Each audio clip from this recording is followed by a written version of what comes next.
You know what's fascinating? Our everyday logic just completely breaks down inside an atom. It feels like a paradox, right? Shouldn't one release energy and the opposite absorb it?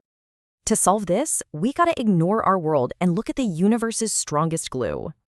Inside a nucleus, protons push each other apart. This force is the only thing stopping an explosion. Here's the thing, that energy comes from mass itself. A tiny bit is converted directly into energy. Einstein's famous equation is the key. You see, stability is the ultimate goal for every atom. And that secret, well, it lies on this one single graph, the binding energy curve. On the left are light, unstable elements, and on the far right, heavy, unstable ones. And right at the very peak of the curve sits iron. It's the most stable element in the universe. So the whole point is that both fission and fusion are just two different paths to that stable peak. Both processes end up with more stable atoms, and that difference in energy is released. Paradox solved. Okay, let's look at fission first. This is what we've harnessed in our nuclear power plants.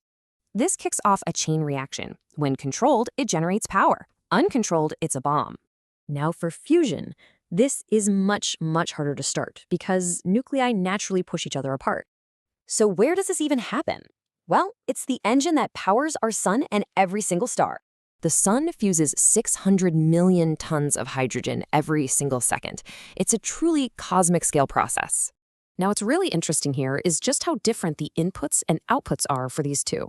And check out the sheer power. Fusion releases nearly 10 times more energy per kilogram than fission. But remember that curve? Both processes are just moving atoms toward that stable peak of iron.